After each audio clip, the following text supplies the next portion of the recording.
Hello, friends. Welcome again to The Way Home, Crossnore Communities for Children's Facebook Live show, as well as our podcast. My name is Holly Kessler, and I serve as Crossnore's Senior Director of Community Relations. Every Tuesday, we are here talking with some of our staff members or perhaps a community partner, and we talk about the work that we do, the child welfare system, other ways that we might be engaging in our community, and we are super glad that you're here today. If you missed our live show, you can always rewatch it on Facebook or catch the show on our YouTube channel. And on Fridays, our podcast comes out on our blog, which you can find at crossnore.org. So there are plenty of ways to watch our show and engage with us each week. Today, my guest is Angela Woods. Angela serves as the Chief Operating Officer at Crossnore, and today she is here to talk to us about health and wellness. I'm super excited about this conversation, so I hope you'll join me in welcoming Angela to the show. Hello, Angela. Hi, Holly. How are you? I'm good. I'm good. Glad to be here. Good. Well, I'm glad to have you here. So I always have guests introduce themselves first. So just tell us who you are, tell us about your role at Crossnore, and anything else you want to share about your very interesting life. Okay. All right. My name is Angela Woods, and I am the Chief Operating Officer for Crossnore Communities for Children. Mm-hmm. I am going into my second year at Crossnore, and wow. I know, it's hard to believe. It seems like I just got here. Yeah. And so my role at Crossnore really is to work with a team of people that consists of our operating team, and that includes finance, risk management, facilities, human resources. We do kind of all of the things that touch the campus and support the children and our employees is really a part of our operational piece.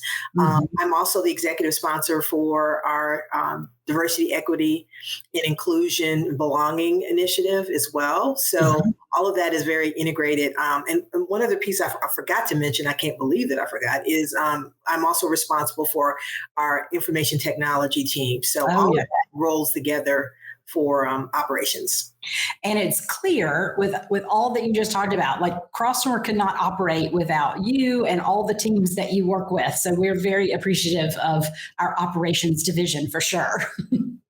Yeah, great group of people. Absolutely. Absolutely. Well, when we are talking about Crossnore, I usually ask my guests to remind our listeners what our mission is at Crossnore.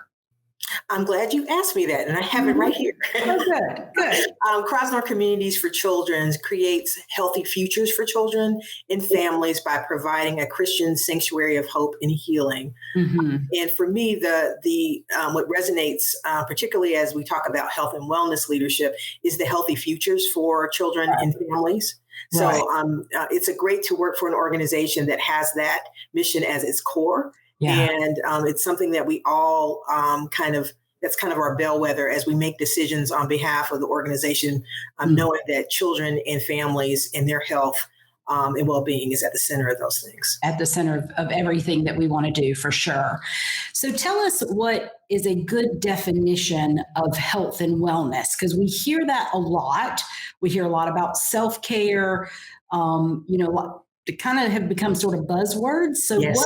What do we mean when we're talking about health and wellness?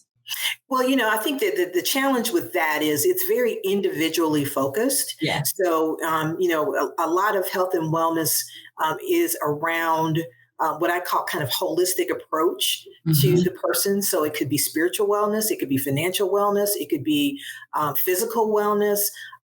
It really is about being your best self. Mm-hmm. And taking that whole perspective and using that in your day-to-day life. And I think on the health side, we tend to look at the physical health, right? But really, mm-hmm. it's more, it's bigger than that. It's mental health. Mm-hmm.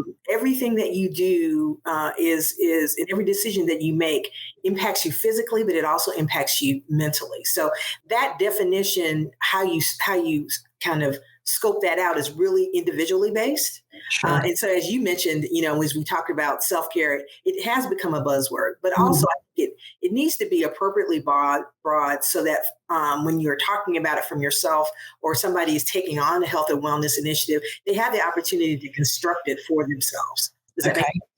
Yeah, that makes total sense. And I like what you said too about it being individualized because sense? there's not like sort of one pattern that we all have to follow. 100%. And to me, because it's individualized, it could be that we're doing well in one area, but Mhm. could use some work in another area, right? So Right. I could be maybe spiritually in a great place, but I need to work on my physical health or something Mhm. like that. Mhm. But all of those aspects then play into this sort of overarching wellness. Mhm. One of the questions I kind of ask myself sometimes is, how do I feel like what do I feel about my life? Like, how well am I living my life? How well do I feel in my own skin Mhm. in the places where I'm living and working and loving and spending time with people? I don't know. Does that make sense to you too? What I just said? Yeah, Yeah. it absolutely does, because it really, when I think about wellness, particularly as I come from a health and wellness coaching practice, Hmm. I think about it from the standpoint of how do I show up every day? Or with Hmm. the clients that I work with, how do they show up? And so that can Okay. be all of those factors come into play. How are you feeling in your skin? Did you have good sleep? Did you eat the right things? Did Hmm. something happen to you that is impacting your mental health? How are you showing up? Is Hmm. really the core. I think of how you examine your own health and wellness and where you start. Okay, that sounds great. So you mentioned the healthy futures part of our mission statement as an Mhm. organization, and now we've talked about sort of what is health and wellness. How does the idea of health and wellness fit into that mission at Crossnore, whether it's for the clients that we serve or for our staff? We talk about health and wellness a lot around our own staffing. Yeah. Yeah. I think sometimes, we're all employees of Crossnore. So, a lot of what we do is we show up every day and we do the job. We Yeah. have, goals and objectives. We follow a strategic plan. We know what our mission is. We know pretty much what we're going to be doing from day to day. Hmm. But what we don't really spend a lot of time on is, again, as I mentioned, how are we feeling in the space that we're in? How are we feeling in our skin when we come to work, whether that's virtually or in person? How are we approaching? How are we taking care of ourselves so that we deliver a holistic experience, not only to ourselves but to each other and also our the children and families that we serve. I Hmm. often say that you can't be a really great leader without being a healthy leader, right? And Yes. Yeah. so paying attention to that is really critical. And I know that when I do any kind of training on self care, a lot of times what I tell folks is that, self care is that thing that you do, are those things that you Mhm. do on an ongoing basis to make sure that you're serving out of a reserve and not running on empty all the time. Correct. Yeah. And also filling up that tank, right? I mean, Yes. it is really not only keeping your reserve level, but also storing up things so Hmm. that when you do find yourself in a space that you've got to pull down, you have enough to pull Right. down. Right. Right.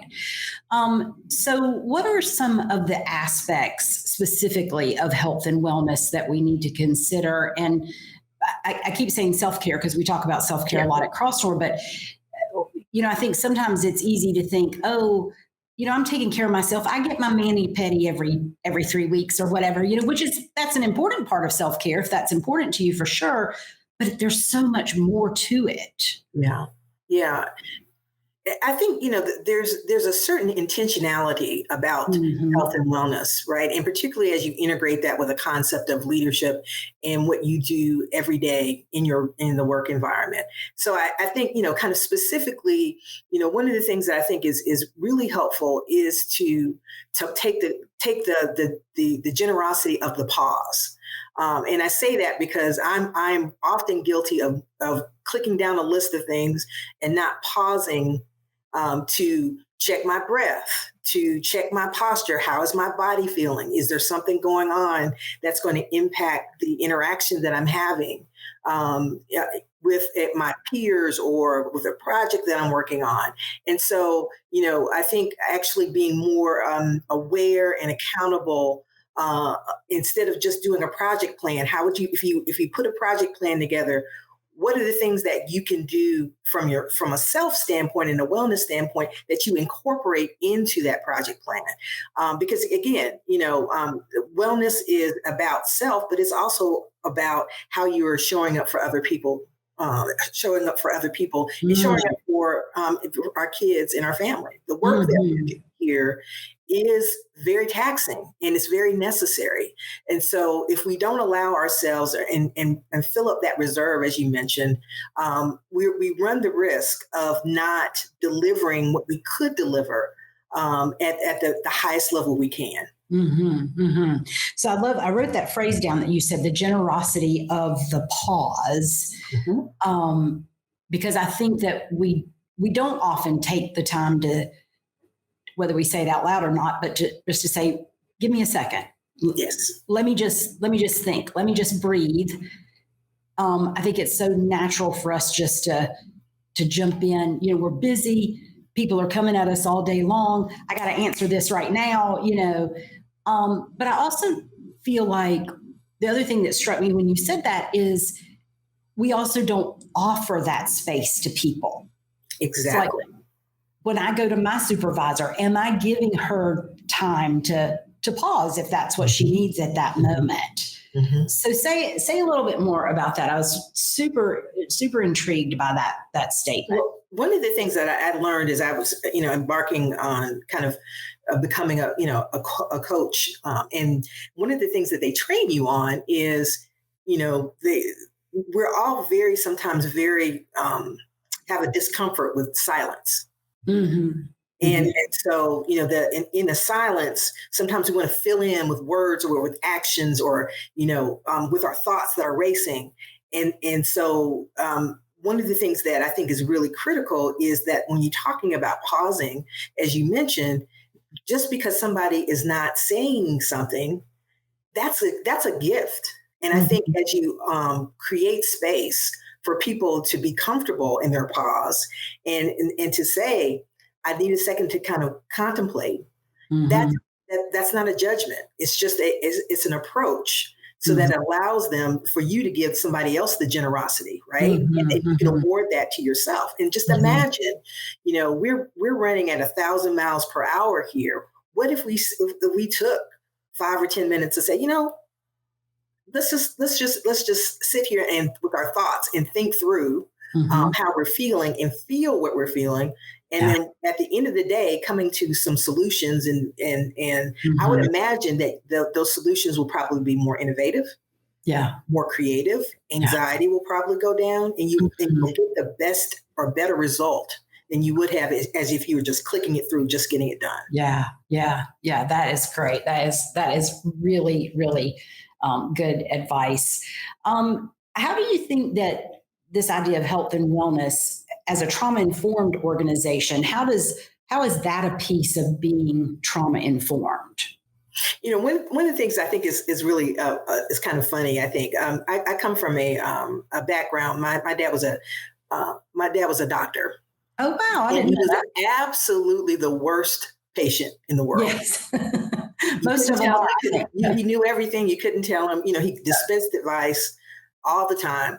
I worry sometimes because because of the work that we do, and we're seen as the expert, and we have so many people who are highly skilled and talented to deliver mental health support and to deliver sanctuary training, to deliver trauma-informed training. Do we take our own advice? Do we?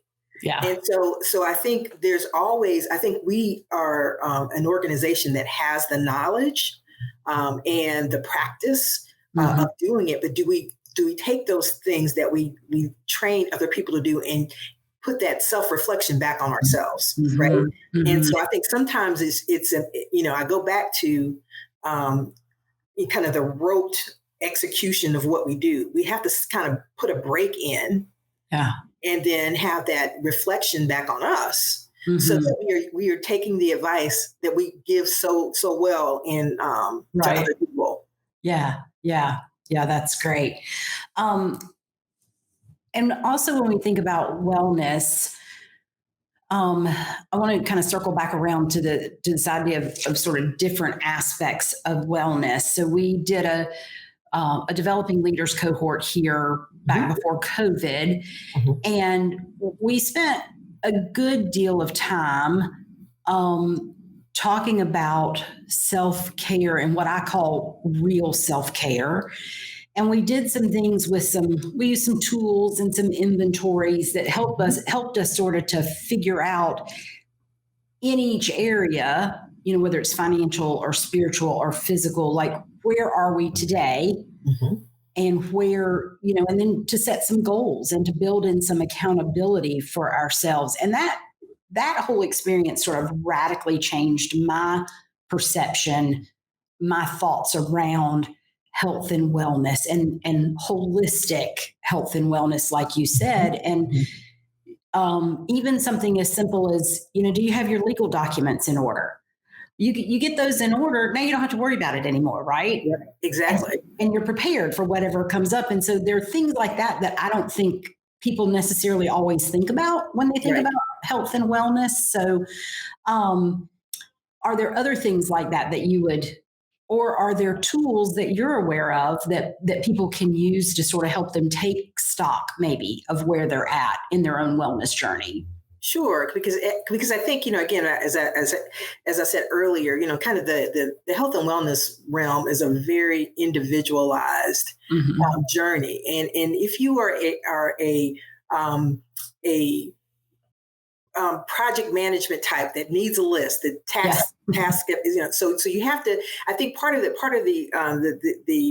opportunity here is to really kind of get really clear about what works for you and what kind of personality do you have. So for someone who is not a checklist kind of person, doing those tasks are going to become overwhelming. They're just not going to do it. Mm-hmm. This is Mm-hmm. too much, right? For Yeah. those who need more structure, then you use tasks.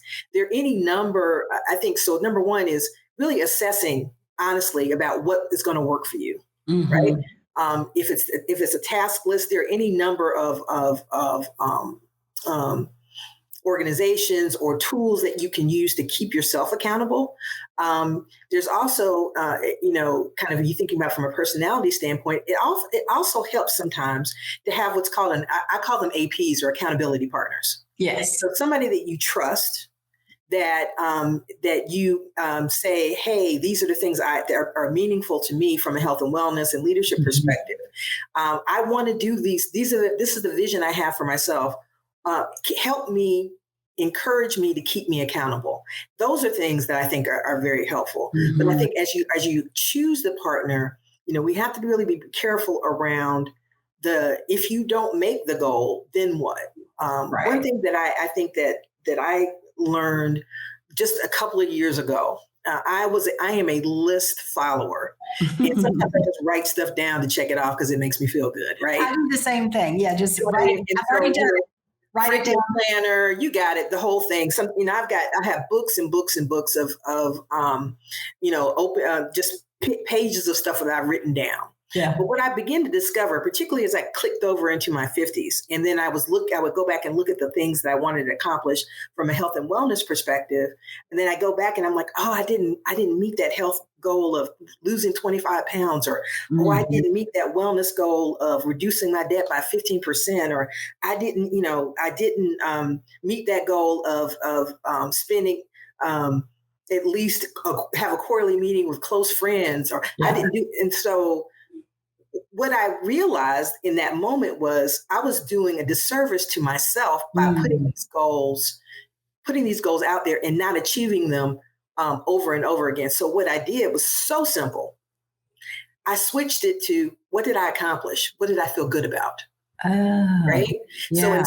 instead of in 2022, I didn't write about what goals I wanted to achieve. I Mhm. celebrated.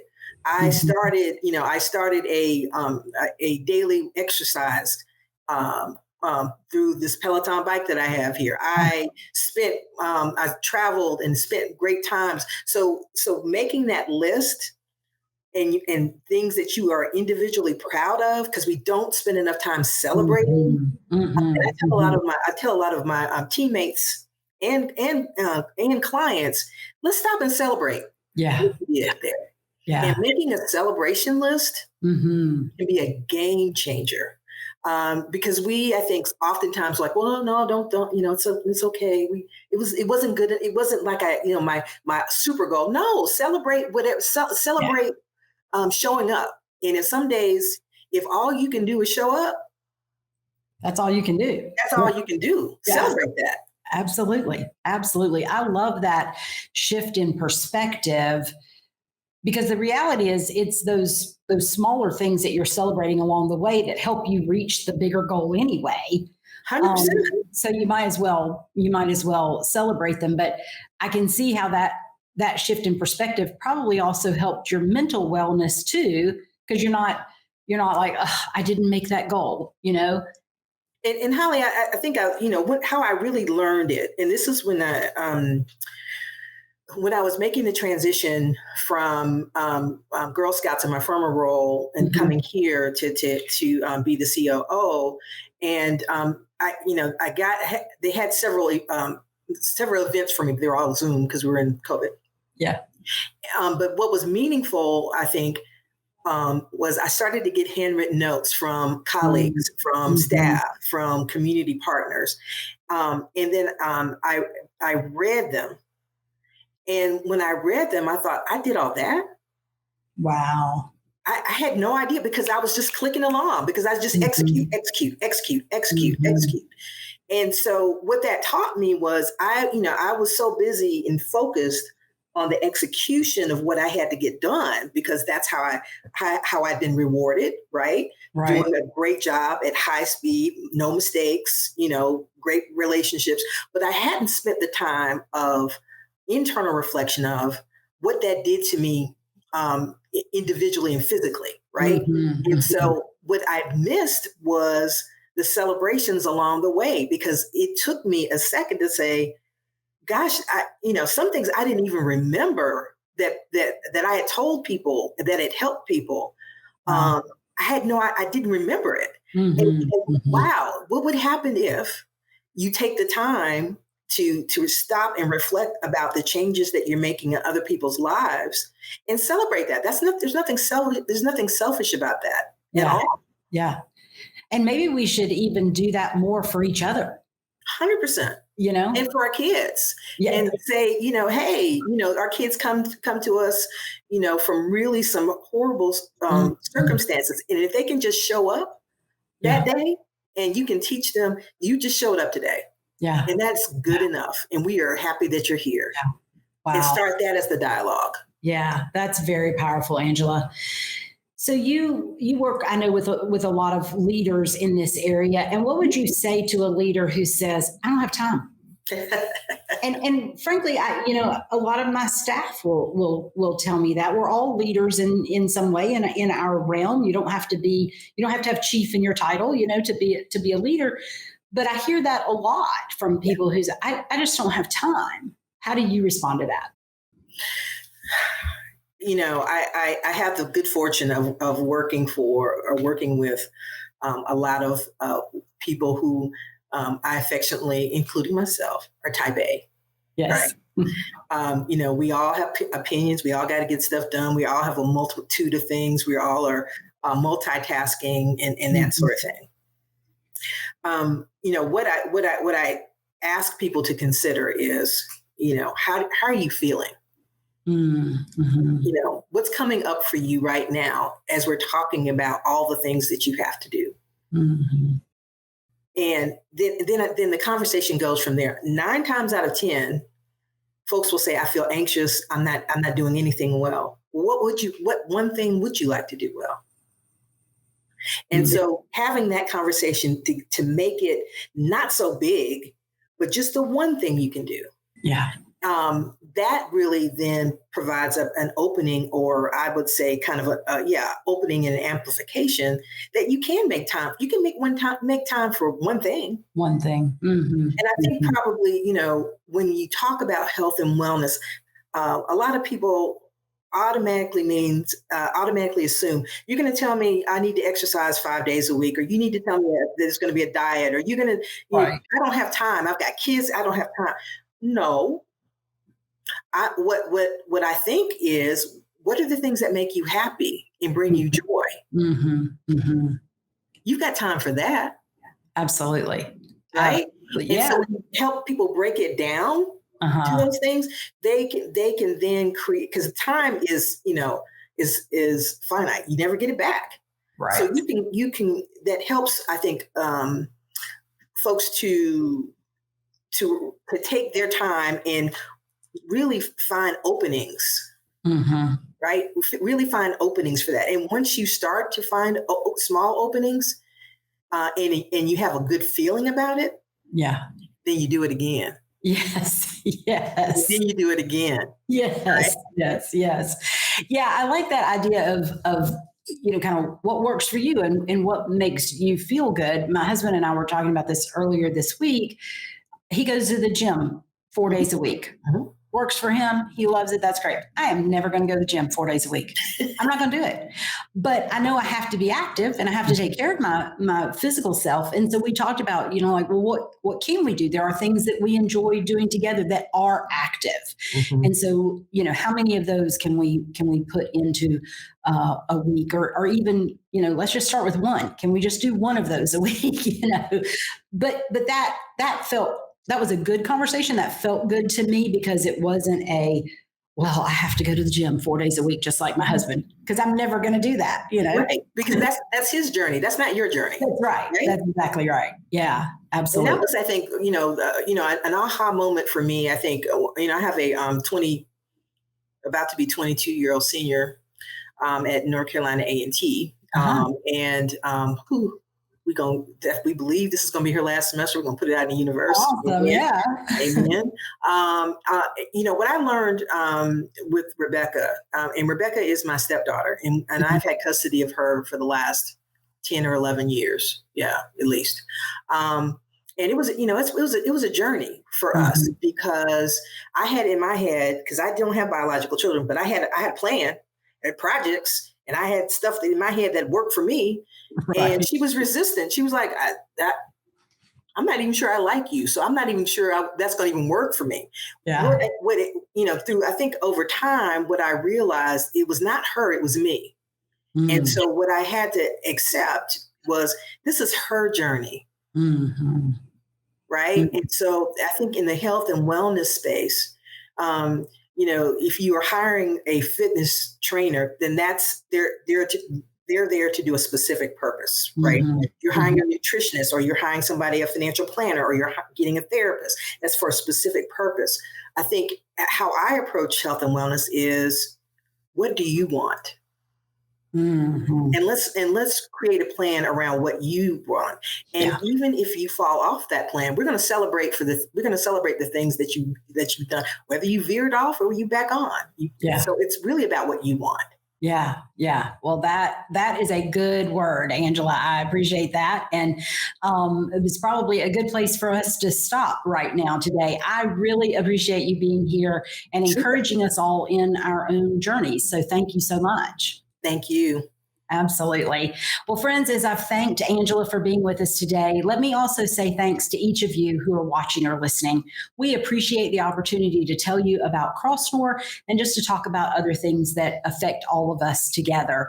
For more information, please visit our website at crossnore.org or follow us on our social media channels. We're on Facebook, Instagram, and LinkedIn, and we'd love to see you there. That's it for today, but I hope you will join us again next week on The Way Home.